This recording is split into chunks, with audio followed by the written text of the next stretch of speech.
साल था 2000। कहानी की शुरुआत साउथ कोरिया के बुसान शहर से होती है, जहां हम 9 साल की एक नन्ही सी लड़की को अपने कंधे पर लिए एक छोटी सी बच्ची और कुछ अन्य जरूरी सामान के साथ किसी बुजुर्ग महिला का घर ढूंढते हुए देखते हैं, जिसका नाम मालसून है। आखिरकार पड़ोसी डॉन की मदद से वो वहां पहुंच भी जाती है, लेकिन मानसून घर पर नहीं है, किसी सिलसिले में बाहर गई हुई है। ऐसे में वो लड़की शांति से घर में दाखिल होकर वही आंगन में बैठ गई। वो इतनी ज्यादा थकी हुई थी कि अचानक उसकी आंख लग जाती है। तभी कुछ देर बाद मालसून घर वापस आई और सामने एक अनजान छोटी सी लड़की को देखकर पूछती है, तुम कौन हो बेटा और यहाँ क्या कर रही हो? लड़की डर कर उठ गई और नजदीकी मौजूद अपने सामान को दोनों हाथों से कसकर पकड़ लेती है। मालसून को लगता है उसने कहीं यहाँ से चोरी तो नहीं किया और उसी के घर में पनाह ले रही है। वो उस चीज को देखने के लिए लड़की के हाथों से छीनती है और इसी खींचातानी में वो टूटकर नीचे गिर गया और हमें मालूम पड़ता है कि और कुछ नहीं बल्कि अस्थियां थी, उस लड़की की माँ की अस्थियां जो अब इस दुनिया में नहीं रही। दुखी मन से लड़की कहती है, ये मेरी माँ किम की अस्थियां है। किम का नाम सुनते ही मालसून भौचक्की रह गई। उसकी आंखों से आंसू छलक जाते हैं, क्योंकि वो उसकी इकलौती बेटी थी जो कुछ सालों पहले एक संगीतकार बनने की चाह में घर छोड़कर भाग गई थी। मालसून मायूस होकर एक जगह अपनी बेटी की भूली बिसरी यादों में खो जाती है। आखिर अपने बच्चे के दूर चले जाने का दुख एक माँ से बेहतर कौन समझ सकता है। काफी देर की चुप्पी तोड़ने के बाद वो लड़की से पूछती है, क्या मैंने तुम्हारी माँ की अस्थियों का घड़ा तोड़ दिया? वो बोलती है, जी हाँ, आपने मेरी नहीं अपनी बेटियों की अस्थियां गिरा दी, लेकिन आप फिक्र मत कीजिए, वो एक अच्छी माँ थी, इसीलिए समझ जाएंगी। फिर मालसून ने उस लड़की का नाम पूछा। लड़की कहती है, मेरा नाम गोंगजू है और वो शांति से सो रही मेरी बहन का नाम निंजो है। मालसून उसके नाम का जिक्र होते ही कहती है, अच्छा गोंगजू यानी कि राजकुमारी, तुम वाकई एक प्रिंसेस हो बेटा। चलो तुम भूखी होगी, मैं तुम्हारे लिए कुछ बना देती हूँ।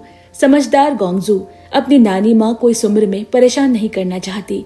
उसके लिए तो इतना ही काफी है कि उन्होंने उसे अपने दिल में और इस घर में जगह दे दी। इसीलिए उनका हाथ बटाने के लिए उनके साथ किचन में चली गई और धीरे धीरे वीरान पड़ी मालसून की जिंदगी का एक अहम हिस्सा बन जाती है। जिसके बाद हम गोंगजू को स्कूल जाते हुए देखते हैं।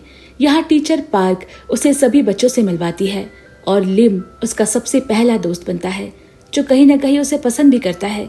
लेकिन कोई और भी है जो उन दोनों को साथ नहीं देखना चाहता, और वो है उसी की क्लास की एक चुलबुली लड़की हुआंग, जो किसी खिलौने की तरह रोजाना गोंगजू से झगड़ती रहती है। समझदार गोंगजू अपने नानी माँ के साथ हंसी खुशी रह रही है और हाथों से बुने गए रुमाल स्कार्फ बेचकर जो कुछ भी थोड़ा बहुत कमाती उसी में गुजारा कर लेती। एक रोज जब मालसून फुटपाथ पे अपनी दुकान लगाकर बैठी हुई है, तभी उसकी नजर सामने की बेंच पर बैठे ड्वांग पर जाती है, जो गोंगजू की टीचर पार्क को इम्प्रेस करने की कोशिश कर रहा है। लेकिन वो उसके प्रपोजल को ठुकरा कर वहां से चली गई। मालसून ये सब कुछ देख रही होती है और ड्वांग से कहती है, बताओ तुम्हारी माँ को अगर पता चला कि एक लड़की भी तुमसे नहीं पट रही तो उन्हें कैसा लगेगा? बेचारी का दिल कितना दुखी हो जाएगा। ड्वांग उनसे गिड़गिड़ाने लगता है, प्लीज आप माँ को कुछ मत बताइएगा। मालसून बड़े ही नाटकीय ढंग से कहती है, मैं क्यों किसी को कुछ बताऊंगी, मैं तो खुद परेशान हूँ। पिछले 10 दिनों से मेरा एक भी सामान जो नहीं बिका। ड्वांग समझ जाता है कि वो क्या कहना चाहती है और उनसे कहता है, आप परेशान मत होइए, मैं आपके सारे के सारे रुमाल खरीद लूंगा, बस आप इस बात को यहीं भूल जाइए। देर रात जब गोंगजू नानी माँ के साथ काम में मदद कर रही है, तभी उसके बाल पर लगा हुआ एक धागा हटाने के लिए नानी माँ ने अपना हाथ बढ़ाया, लेकिन उनके छूते ही गोंगजू अचानक डर गई, मानो जैसे उसके साथ अतीत में कुछ हुआ हो या फिर कोई ऐसी चीज जिसे वो छुपा रही हो। मालसून ये जानने की कोशिश भी करती है, लेकिन वो निंजो को सुलाने के बहाने से वहां से चली गई। सुबह स्कूल जाते वक्त उसकी मुलाकात ड्वांग से होती है। वो एक रंग बिरंगे रुमाल को फोल्ड करके देते हुए कहता है, इसे अपनी मैडम पार्क तक पहुंचा देना। साथ ही साथ रुमाल को खोलने से भी मना करता है, लेकिन गोंगजू ड्वांग की आंखों से ओझल होते ही फौरन खोलकर सब कुछ पढ़ लेती है, जिसमें ड्वांग ने पार्क के लिए अपने प्यार के जज्बात लिखे हैं और जिसे बड़े ही होशियारी से गोंगजू मैडम पार्क तक पहुंचा भी देती है और उन्हें इसका अंदाजा भी नहीं लगता। छुट्टी में लिम के साथ घर जाते वक्त उसकी नजर स्कूल की दीवारों पर लगी कुछ तस्वीरों पर पड़ती है जिन्हें स्कूल के टीचर ने इकट्ठा किया है। ग्वांगजू भी उन तस्वीरों को अपने पास रखने की इच्छा जाहिर करती है क्योंकि उसे भी तस्वीरों का बहुत शौक है। इसी दौरान उसके नाक से अचानक खून गिरने लगता है। लिम तो डर जाता है, लेकिन ग्वांगजू के लिए मानो ये आम बात हो, और ऐसा उसके साथ पहली बार नहीं हुआ है। वो फौरन अपनी जेब से चीनी का एक पैकेट निकालकर खा लेती है। लिम पूछता है, आखिर तुम चीनी क्यों खा रही हो? वो कहती है, ताकि मेरी एनर्जी बरकरार रहे। इस पर लिम कहता है, एनर्जी तो मीट खाने से आती है ना, जो कि मेरे घर में इफरात पड़ा हुआ है। क्या तुम खाना चाहोगी? वो गुस्से में बोलती है, जरूरी है कि हर चीज तुम्हें बताई जाए, और फिर वहां से चली जाती है। लियाम बेचारा उसे मनाने के लिए पीछे पीछे चल देता है। तभी हम वहां नानी माँ को अपने दोस्तों के साथ रोजाना की तरह पत्ते खेलते हुए देखते हैं, जहां वो लोग शराब और सिगरेट भी पी रहे हैं। ग्वांगजू इस बात पर उन पर काफी गुस्सा होती है क्योंकि इससे उसकी बहन पर असर पड़ सकता है। सिगरेट के धुएं से उसकी तबीयत भी खराब हो सकती है। और यहीं पर उसकी मुलाकात लिन की माँ से होती है, जो अक्सर निंजो के लिए माँ के दूध की व्यवस्था करती है। वो पूछती है, क्या निंजो का टीकाकरण हो गया है? अगर नहीं तो तुम्हें जल्दी थोड़ी दूर पर मौजूद एक बच्चे के डॉक्टर को दिखाना चाहिए। वो इस हफ्ते सभी को फ्री में टीके लगा रहे हैं, जो कि बच्चों के लिए बेहद जरूरी है। और फिर ये कहकर वहां से चली जाती है। वहीं ग्वांगजू और उसकी नानी हमेशा की तरह सुपरमार्केट में निंजो के लिए फ्री डायपर्स को चुराते हुए देखते हैं, लेकिन आज उनकी ये चोरी पकड़ी जाती है, जिस पर काफी बवाल मचता है। बदकिस्मती से ये सब कुछ वहां हुआंग देख लेती है और अगले दिन स्कूल में इस बात को फैलाने की धमकी देती है। तो ग्वांगजू पूछती है आखिर उसे क्या चाहिए, जिस पर वो बेहद शैतानी मुस्कान के साथ अपनी इच्छा बताती है कि उसे लिम के साथ वक्त गुजारना है। ग्वांगजू लिम को कहती है, तुम मुझे अपना दोस्त मानते हो ना, क्या मेरे लिए हुआंग के साथ लंच नहीं कर सकते? बेचारा लिम बोला, मुझे मरने को कह दो वो मंजूर है, लेकिन उसके साथ मैं एक पल नहीं गुजारना चाहता। ग्वांगजू बोलती है, बस कुछ ही देर की बात होगी, एक लंच ही तो करना है, मेरे लिए इतना तो कर सकते हो। आखिरकार लिम मान जाता है और फिर हम उसे हुआंग के साथ बेमन ढंग से लंच करते हुए देखते हैं। वो ये सब सिर्फ ग्वांगजू के लिए कर रहा था, लेकिन हुआंग को लगता है कि हो ना हो दोनों इस मुलाकात के बाद करीब आ जाएंगे। लंच के बाद हुआंग सेल्फी लेने के लिए अपना कैमरा निकालती है, जिसे देखकर लिम काफी खुश होता है। वो फोटो तो खिंचाना चाहता है, मगर हुआंग के साथ नहीं, और उसे कहता है, क्या मैं इसे ले सकता हूँ? वो कहती है, हाँ, जब तक तुम्हारा मन करे तुम इसे रख सकते हो। इस बात से अनजान कि उसके दिमाग में तो कुछ और ही चल रहा है। वो तो इससे अपनी और ग्वांगजू की ढेर सारी फोटो लेने वाला है, जैसा कि अंदाजा था। अगले दिन हम ग्वांगजू को हुआंग के उसी कैमरे से लिम की फोटो क्लिक करते हुए देखते हैं और उसकी तस्वीर को निकालते हुए कहती है, तुम्हें पता है मुझे तस्वीरों से इतना प्यार क्यों है? दरअसल इनकी खासियत होती है कि कभी झूठ नहीं कहती, जो जैसा होता है उसे वैसे ही परोस कर सामने रख देती है और सब कुछ बेनकाब कर देती है। दोनों अगले दिन स्कूल में इन तस्वीरों को देखकर खूब हंसते हैं। तो वहीं किनारे बैठे हुआंग ये सोचकर मुंह बनाकर बैठी हुई है कि आखिर उसने कैमरा देकर इतनी बड़ी गलती कर दी। तभी क्लास में मैडम पार्क आती है और सभी बच्चों से पूछती है, क्या वो जिम क्लास के लिए अपनी अपनी ड्रेस लेकर आए हैं? सिवाय ग्वांगजू के हर किसी के पास ड्रेस थी, क्योंकि नानी माँ बड़ी मुश्किल से उसकी स्कूल की फीस दे रही है। ऐसे में जिम ड्रेस के लिए वो उनसे कैसे कह सकती है? बस फिर क्या था, सभी बच्चे जिम क्लास के लिए चले जाते हैं और ग्वांगजू क्लास में अकेली रह गई। इसी बीच उसकी नजर कुछ ही दूर मौजूद एक लाल रंग के पर्स में जाती है, जिसे कोई बच्चा भूल गया। थोड़ी देर बाद जब सभी बच्चे अपनी क्लास वापस आते हैं तो पर्स सीट पर नहीं होती। ये पर्स ग्योंगसुक नाम के एक बच्चे का था, जो मैडम पार्क को बता रहा है कि उसमें $30 थे, जो मेरी जूडो क्लास की फीस थी। अब क्योंकि ग्वांगजू ही उस क्लास में अकेली थी, इसीलिए इल्जाम उसी पर लगाया जाता है और यहाँ नानी माँ को बुलाया गया। हालांकि किसी के पास भी इस बात का कोई पुख्ता सबूत नहीं कि पर्स ग्वांगजू ने ही चुराया है, मगर गरीबी और क्लास में नई होने की वजह से ग्योंगसुक ने हुआंग के साथ मिलकर उसी पर इल्जाम लगा दिया। थोड़ी देर बाद ऑफिस में नानी माँ जाती है और घबराई हुई ग्वांगजू को देखकर कहती है, तुम बाहर जाओ, मैं देख लूंगी। नानी माँ पहले तो ग्योंगसुक की घमंडी माँ से बेहद तमीज से पेश आती है, लेकिन जैसे जैसे वो उन्हें और उनके नातिन को चोर और लुटेरे का परिवार कहने लगती है, नानी भी गुस्सा हो जाती है और देखते देखते बात इतनी बढ़ जाती है कि दोनों में जोरदार लड़ाई होने लगी। तभी अचानक उस लाल पर्स को लिए लिम ऑफिस आता है और कहता है, क्या ये वही पर्स है? ग्योंगसू की माँ कहती है, हाँ, लेकिन तुम्हें ये कहाँ से मिला? लिम बोलता है, ये ग्योंगसू ने नहीं चुराए थे, बल्कि बाहर मैदान में पड़ा था, जिसे शायद गलती से आपका बेटा वहीं भूल गया था। और फिर किसी तरह ये मसला यहीं पर सुलझ जाता है। मालसून के साथ यहाँ डुआंग भी आया हुआ है, जो जाते जाते मैडम पार्क को मनाने के लिए उनसे पूछता है कि क्या वो उसके साथ लंच पर चलेंगी। पार्क कहती है, हाँ जरूर, लंच क्या, मैं तुम्हारे साथ टी, कॉफी और ड्रिंक के लिए भी चलने को तैयार हूँ, लेकिन उससे पहले मैं तुमसे एक बात कहना चाहती हूँ कि मुझे अपने से अधिक उम्र के लड़कों में कोई इंटरेस्ट नहीं। डुआंग इस बात को नजरअंदाज करते हुए कहता है, कोई बात नहीं, तुम मेरे साथ लंच पर चल रही हो, यही मेरे लिए काफी है। लेकिन तुम्हारी जानकारी के लिए बता दो, मैं सिर्फ अभी 24 साल का हूँ, बस दिखने में बड़ा लगता हूँ। पढ़ाई पूरी होने के बाद मुझे तुरंत नौकरी मिल जाएगी, जिसके बाद देश सेवा करने से पहले मैं शादी करना चाहता हूँ और मैं किसी ऐसी लड़की की तलाश में हूँ जो मुझसे उम्र में बड़ी हो। लेकिन पार को उसकी बातों पर बिल्कुल विश्वास नहीं। उसे लगता है कि शायद वो उसे पाने के लिए अपनी उम्र छुपा रहा है और लंच पर मिलने को कहकर वहां से चला जाता है। दूसरी तरफ हमें मालूम पड़ता है कि हकीकत में पर्स को किसी और ने नहीं, ग्योंगसू ने ही चुराया था और लिम ये बात अच्छे से जानता था। उसने अपने दोस्त को बचाने के लिए उसके बैग से पर्स निकालकर टीचर के सामने झूठ बोला कि वो ग्राउंड में मिला था। ग्योंगसू लिम का शुक्रिया अदा करती है और साथ ही भरोसा तोड़ने के लिए माफी भी मांगती है, जिस पर लिम बस उससे एक ही सवाल पूछता है, आखिर तुमने पर्स क्यों चुराया? क्या तुम्हें अपने जिम के लिए ड्रेस खरीदनी थी? तो ग्योंगसू कहती है, नहीं, मैं इन पैसों का क्या ही करती, मेरे लिए तो ये मिट्टी है। मैं तो नानी माँ का टूटा हुआ चश्मा बनवाना चाहती थी। चश्मा ना होने की वजह से उन्हें पूरी रात आंखों में दर्द रहता है। वो ठीक से रुमाल की सिलाई भी नहीं कर पाती। मुझे हमेशा डर लगा रहता है कि कहीं गलती से कोई दुर्घटना ना हो जाए। ग्योंगसू को इतना सीरियस होता देख लिम फौरन उसकी एक तस्वीर खींच लेता है और कहता है, तुम कहती हो ना, तस्वीरें झूठ नहीं बोलती, बस अब इसी तरह तुम्हें भी मुझसे कभी झूठ नहीं बोलना है।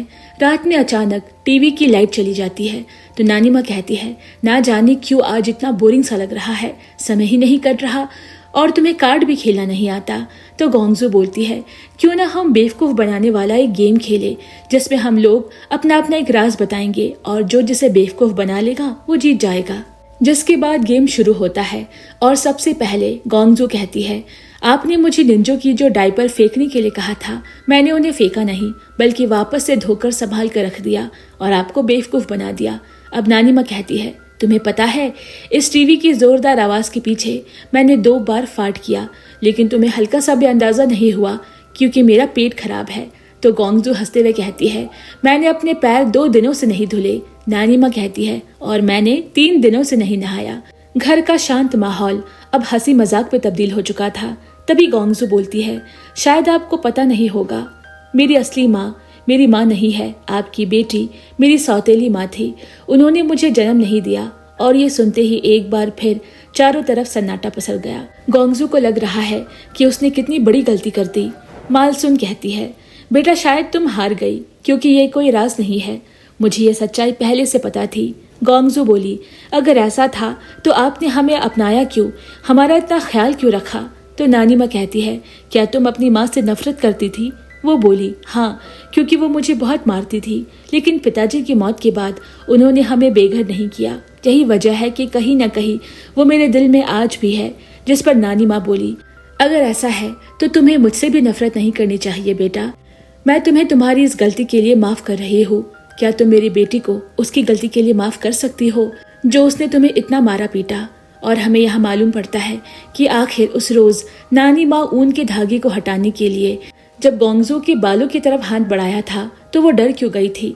दरअसल ये खौफ उसकी सौतेली माँ किम का था, जिन्होंने ना जाने कितनी दफा उसे बिना वजह बेरहमी से मारा। और आज मालसून अपने बेटे की उसी गलती के लिए ग्योंगसू से माफी मांग रही है। ग्योंगसू की नन्ही आंखें इस बात का साफ साफ सबूत दे रही है कि आखिर उसका अतीत कितना खौफनाक था, मगर फिर भी सब कुछ भुलाकर एक नए दिन की शुरुआत के लिए सोने निकल जाती है। सुबह नानी माँ के साथ अपनी बहन को वैक्सीन लगवाने के लिए क्लिनिक पहुंची और उसे यहाँ मालूम पड़ता है कि जो वैक्सीन फ्री में लग रही है उसके कुछ साइड इफेक्ट्स हैं। अगर वहीं कुछ पैसे दे दिए जाए तो बिना साइड इफेक्ट वाली वैक्सीन भी लगाई जा सकती है। ग्योंगसू वहाँ इस बात पर अड़ जाती है कि आखिर ऐसा अन्याय क्यों, जिनके पास पैसे नहीं, उन्हें बेकार वैक्सीन लगाई जा रही है। तभी गलती से नानी माँ निंजो की जगह किसी दूसरे बच्चे को गोद में ले लेती है और बगल में बैठे निंजो कुर्सी पर से गिर जाती है, जिससे उसकी नाक से खून निकलने लगता है। आनन फानन में वहां मौजूद एक महिला डॉक्टर उसका इलाज करती है, परंतु वो जब निंजो के शरीर पर कुछ अनजाने निशान देखती है तो फौरन सीनियर डॉक्टर जांग को मदद के लिए बुलाती है और हमें पता लगता है कि निंजो को कोई जानलेवा बीमारी है। डॉक्टर बताते हैं कि बच्चे की प्लेटलेट हद से ज्यादा बढ़ चुकी है, जिसके कारण उसका ये हाल हुआ है। उसका खून रुकने का नाम ही नहीं ले रहा। हमें इसके लिए कुछ अन्य इलाज भी करना जरूरी है। वही नानी माँ को कुछ समझ नहीं आ रहा। वो बोली, आखिर इस बीमारी को क्या कहते हैं और एक छोटी सी बच्ची को इतनी जल्दी बीमारी कैसे हो सकती है। नानी को गोंगजू संभालती है और उन्हें बताती है, आप परेशान ना हो, बस ये समझ लीजिए जैसे कि हमें चोट लगने पर आसानी से थोड़ा बहुत खून निकलकर रुक जाता है, वैसा निंजो के मामले में नहीं है। उसे जब कोई चोट लगती है तो उसके शरीर का खून रुकने का नाम ही नहीं लेता। इसीलिए अगली बार से ध्यान रखिएगा कि निंजो को कोई चोट न लगे। डॉक्टर एक गंभीर बीमारी का इतना आसानी से सुझाव देती गोंजू को देखकर दंग रह जाते हैं। आपको ये बता दें दोस्तों कि इस बीमारी को हेमोफीलिया कहते हैं। अगले दिन क्लास में मैडम पार्क ने परिवार के ऊपर सभी को एक एक कहानी लिखने के लिए कहा। आज सुनाने की बारी है। ऐसे में वो सबसे पहले गोंजू को बुलाती है, जिस पर वो थोड़ा हिचकती है, क्योंकि परिवार क्या होता है इसका एहसास उसे अभी तक कुछ खास नहीं हुआ है। फिर भी डगमगाते कदमों के साथ अपने द्वारा लिखे कहानी को सबके सामने सुनाती है। एक जंगल में कुत्तों का एक जोड़ा रहा करता था। एक रोज वो अपने छोटे से बच्चे के लिए खाने की तलाश में बाहर निकलते हैं। तभी एक शिकारी उन दोनों को पकड़ लेता है और फिर वो उस नन्हे से पपी के पीछे भी पड़ जाते हैं। पपी अपनी जान बचाने के लिए घंटों भागता है और थक हार कर एक गांव के नजदीक पहुंचकर बेहोश हो गया। अचानक एक बूढ़ी महिला वहां से गुजर रही थी, जो उसे उठाकर अपने घर ले आती है और पानी को गर्म करने के बाद एक कपड़े के नीचे कुछ छुपाकर उस पपी के पीछे आती है, मानो वो उसे अपना नाश्ता बनाने वाली हो। और जब पपी की आंखें खुलती है तो वो काफी डरा हुआ था, जिसके सामने चावल से भरा एक कटोरा रखकर महिला ने कहा, परिवार में तुम्हारा स्वागत है। आखिर किसी के साथ खुशियां बांटना और एक दूसरे का ख्याल रखना ही तो परिवार है। गोंगजू की ये छोटी सी मगर प्यारी सी कहानी सुनकर क्लास में तालियों की गड़गड़ाहट सुनाई पड़ती है। यहाँ तक कि हुआंग भी अपने हाथों को रोक नहीं पाती। दोपहर में स्कूल से घर आते वक्त वो देखती है कि नानी माँ अपनी पड़ोसन रोजी आंटी से झगड़ रही है और यही बातों बातों में उसे मालूम पड़ता है कि सिर्फ उसकी बहन ही बीमार नहीं, बल्कि नानी माँ को भी भूलने की बीमारी है, जिसे डिमेंशिया कहते हैं। ये पता चलते ही गोंगजू को अपनी बहन की थोड़ी फिक्र होने लगी, क्योंकि डॉक्टर ने कहा है कि गलती से भी उसे चोट नहीं लगनी चाहिए। अगर ऐसे में नानी माँ ये भूल गई तो फिर क्या होगा, क्योंकि जब वो स्कूल या बाहर किसी काम से जाती है तो नानी माँ ही तो है जो निंजो का ख्याल रखती है। कहीं न कहीं मालसोन को भी अपनी हालत का अंदाजा है और ये खौफ सताने लगा है कि कहीं जाने अनजाने में वो निंजो को चोट ना पहुंचा दे, जैसे आज उसने रोजी का मार के हाल किया है। वो गोंगजू से कहती है, क्या एक पागल औरत के साथ रहना तुम्हें सही लगता है? मेरे हाथ कुछ भी गलत हो सकता है। गोंगजू बोली, आप परेशान मत हो, ये बहुत बड़ी बात नहीं है, हम दोनों मिलकर उसका ख्याल रख सकते हैं। ये सुनकर नानी माँ गुस्से में बोली, जब मैं उसका डायपर तक उतारना भूल जाती हूँ, यहाँ तक कि ना जाने आजकल कितने काम याद ही नहीं रहते, तो फिर निंजो का ख्याल कैसे रखूंगी? मैं तो खुद बूढ़ी हो चुकी हूँ और बीमार भी। गोंगजू ने समझाते हुए कहती है, कोई बात नहीं, आप मत रखिएगा ख्याल, मैं अकेले ही आप दोनों का ख्याल रखने के लिए काफी हूँ। मगर बदकिस्मती से 2 रोज बाद आखिर वही होता है जिसका डर था। एक दिन सूरज की गर्मी के सामने गलती से नानी माँ अपना चश्मा रख लेती है, जिसकी गर्म किरणों के कारण निंजो के हाथ जल जाते हैं और आनन फानन में एक बार फिर से उसे अस्पताल एडमिट कराना पड़ा। नानी माँ अपनी बीमारी और गलती दोनों का पश्चाताप कर रही है। एक तो पहले से ही उनकी माली हालत ठीक न होने की वजह से वो ना तो अपना इलाज करवा सकती है और ना ही निंजो का। ऊपर से 2 छोटी छोटी बच्चों की जिम्मेदारी उनके लिए अब बोझ सी लगने लगी है। वो नम आंखों के साथ डुआंग से कहती है, क्या तुम किसी ऐसे शख्स को ढूंढ सकते हो जो उन दोनों बच्चियों का ख्याल रख सके? मुझे कोई रास्ता जल्द से जल्द निकालना पड़ेगा, इससे पहले कि बहुत देर हो जाए।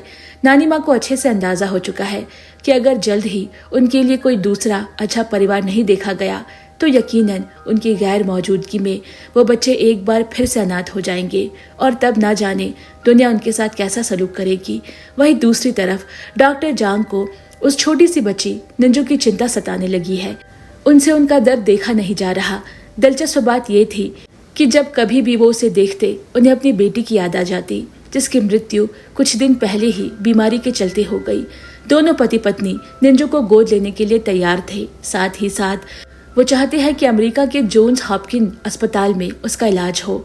नानी माँ तो उसके लिए राजी हो जाती है, लेकिन जब ये बात बहन गोंगजू को मालूम पड़ी तो वो बेहद भड़क गई। आखिर इस अनजान दुनिया में उसका था ही कौन, एक बहन। नानी माँ लिम और हुआंग जैसे प्यारे दोस्त। डुआंग उसे समझाता है निंजो की बीमारी के लिए उसका एक बेहतर इलाज होना जरूरी है, वो भी अच्छे अस्पताल में, और ऐसे में उन लोगों से बेहतर कोई नहीं। ऊपर से वो उसे अपनी बेटी से ज्यादा प्यार देंगे। आखिर उन्होंने अपने खुद की बच्ची जो खोई है। गोंगजू गुस्से में वापस अपनी बहन के पास अस्पताल चली जाती है और प्यार से दुलार करते हुए कहती है, तुम फिक्र मत करो, जल्दी ठीक हो जाओगी और फिर मैं, तुम और नानी माँ, हम तीनों पहले की तरह साथ रहेंगे। वहीं दूसरी तरफ मालसून की बीमारी बढ़ती जा रही है। अब वो खाना तक खाकर भूल जाती है। अस्पताल में रहकर गोंगजू को एहसास होता है कि वाकई डॉक्टर जांग और उसकी पत्नी उसकी बहन के लिए क्या कर रहे हैं, और निंजो का ख्याल उनसे बेहतर कोई नहीं रख सकेगा। उसे नानी माँ की बातें सही लगने लगती है। अगर बहन को जिंदा रखना है तो डॉक्टर जांग से अच्छा इंसान मिलना मुश्किल है, और अंत में वो बेमन से ही सही लेकिन इसके लिए तैयार हो जाती है। सुबह लिम और हुआंग उससे मिलने के लिए हॉस्पिटल आते हैं। गोंगजू सारा सामान पैक कर रही है। आज निंजो अपने नए घर जाने वाली है, जहां उसे किसी भी चीज की कमी नहीं पड़ेगी। गोंगजू हुआंग को उसका कैमरा लौटाते हुए कहती है, अब मेरी बहन जा चुकी है, मुझे इसका कोई काम नहीं, तुम अपने पास रख लो। हुआंग बोली, शायद ये तुम्हारे लिए ही बना है, वैसे भी अब मैं इसका क्या करूंगी, जब तक मेरा वजन नहीं कम हो जाता तब तक तुम इसे अपने पास रख लो। जिसका मतलब साफ था कि हुआंग के दिल में गोंगजू के लिए नफरत नहीं रही, उल्टा दोनों अच्छे दोस्त बन गए हैं, क्योंकि अगर लिम आज उसके साथ है तो इसकी वजह कहीं न कहीं गोंगजू है। कुछ देर बाद हम देखते हैं निंजो वहां से डॉक्टर जांग के घर जा चुकी है। नानी माँ उसकी याद में रो रो कर कहती है, बेटा मैंने कभी ये नहीं सोचा था कि तुम्हारी शादी होते हुए देखूं। बस मैं इतना चाहती थी कि तुम मेरी आंखों के सामने बड़ी होकर अपने पैरों पर चलो और मेरे पास दौड़कर आकर मुझे गले लगा लो। लेकिन शायद ईश्वर मेरे बदकिस्मत जिंदगी में खुशी के पल डालना भूल ही गए। निंजो तो जा चुकी है, लेकिन अब नानी माँ गोंगजो को भी एक अच्छी जिंदगी देना चाहती है और बेहद कठोर दिल से रोजाना उसे झगड़ती है, उसे घर छोड़ने के लिए कहती है। यहाँ तक कि ये भी कहती है कि मुझे तुम्हारी शक्ल नहीं देखनी, तुम अपनी बहन की तरह यहाँ से चली जाओ। पर गोंगजो अच्छे से जानती है वो ऐसा क्यों कर रही है। दिल पर पत्थर रखकर कहे गए उनके ये कड़वे बोल बस एक छलावा है, एक ऐसा छलावा जो गोंगजो को बुरा लग जाए और वो अपनी बहन निंजो के पास वापस चली जाए, क्योंकि डॉक्टर जांग और उनकी पत्नी दोनों बहनों को गोद लेने के लिए तैयार थे। इस बात को लेकर उन दोनों में कई दिनों तक झगड़ा होता रहा, पर गोंगजो नानी माँ से साफ साफ कह देती है, आप चाहे जितनी भी कोशिश कर लीजिए, मैं आपको छोड़कर कहीं नहीं जाने वाली हूँ।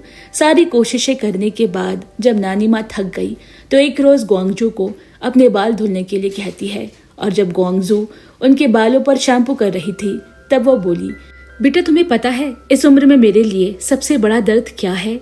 गोंगजू ने क्या पूछा तो वो जवाब देती है, तुम, क्योंकि तुम मेरे लिए जो सबसे बेहतर हो सकता है वो करने की कोशिश करती हो, मगर उसके बदले में शायद मैं तुम्हें कुछ भी नहीं दे पा रही, और यही बात मुझे अंदर ही अंदर खाई जा रही है। मैं तुमसे भीख मांगती हूँ, अब मुझे यहाँ से जाने दो, मेरा वक्त नजदीक आ चुका है, मैं अब इस घर में और नहीं रहना चाहती।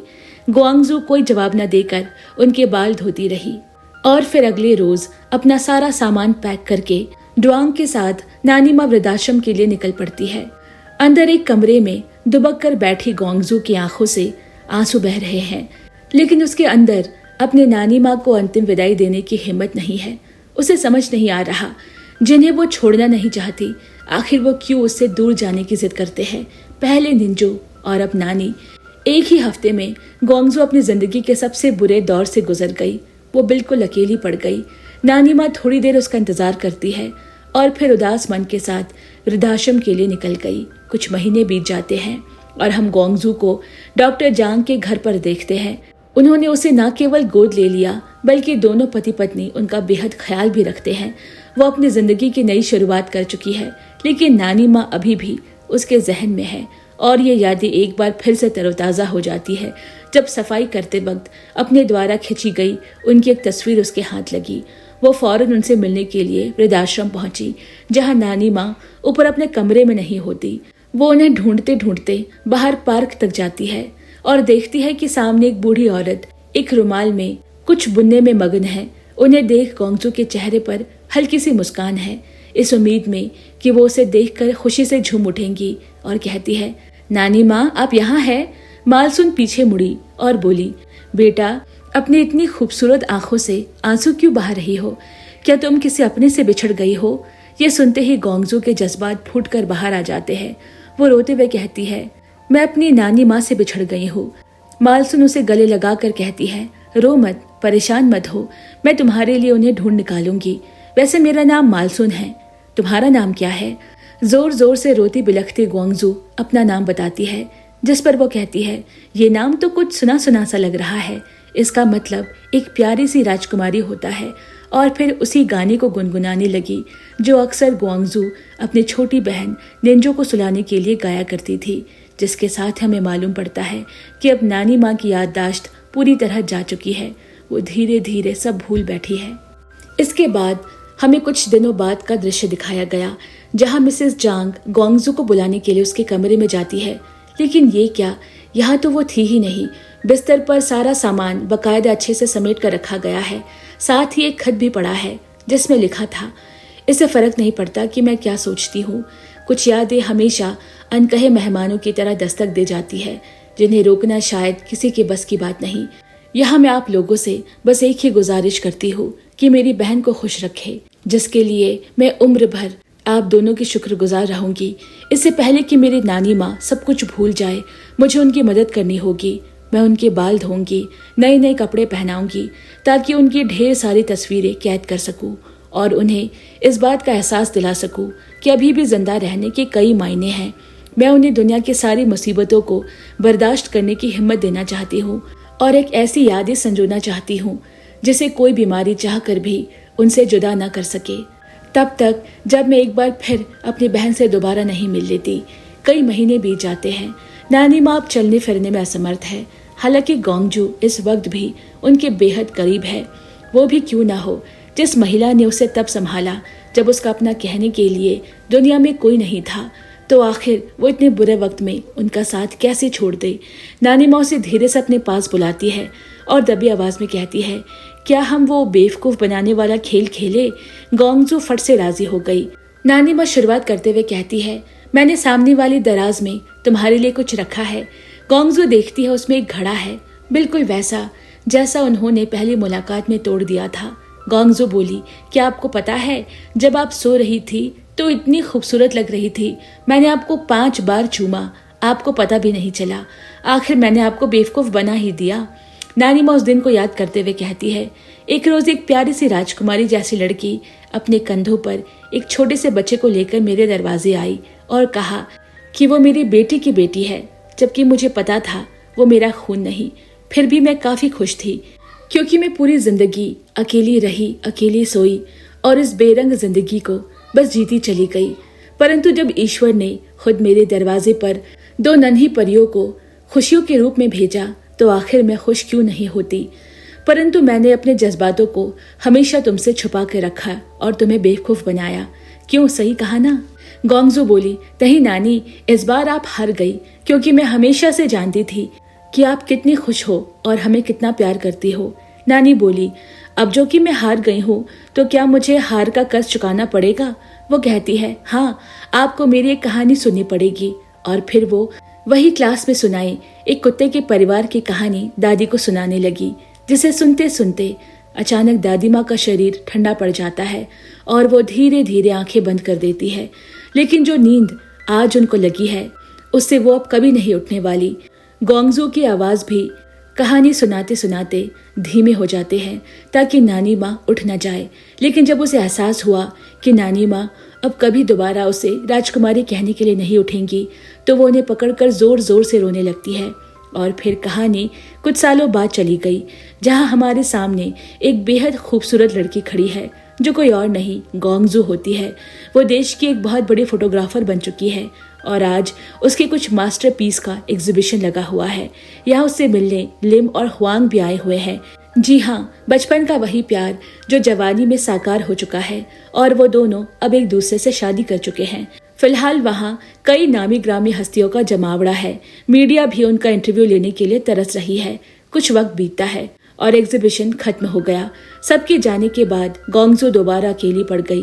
तभी उसके सामने एक लड़की आती है जिसने हाथों से गढ़ा गया राजकुमारी का बिल्कुल वैसा ही स्कार्फ पहना हुआ है जैसा ग्वांगजू के पास है। ग्वांगजू को समझते देर नहीं लगती कि ये और कोई नहीं बल्कि उसकी बहन निंजो है जो अब पूरी तरीके से स्वस्थ हो चुकी है। दोनों बहनें एक दूसरे को गले लगाते हैं और जाते जाते गोंगजू कहती है, अपने हाथों में कैमरा लेकर मैं पूरी दुनिया घूमी, लेकिन क्या आप लोगों को पता है मुझे सबसे ज्यादा खुशी तब मिली जब मैं नानी माँ के साथ थी और इस कैमरे से ये तस्वीरें कैद की थी। उनके जाने के बाद मैं एक बार फिर से अकेली हो गई, लेकिन आज फिर निंजो को वापस भेजकर ईश्वर ने मेरा अकेलापन दूर कर दिया। मैं हमेशा उनका शुक्रगुजार रहूंगी। जिसके साथ ही हमारी ये प्यारी सी कहानी यहीं पर खत्म होती है। तो दोस्तों, आपको ये कहानी कैसी लगी हमें कमेंट में जरूर बताएं और ऐसी ही कहानियां हर रोज सुनने के लिए चैनल को सब्सक्राइब करना बिल्कुल ना भूलें। जल्द ही मिलते हैं और भी ऐसे मजेदार कहानियों के साथ। तब तक के लिए bye bye and take care.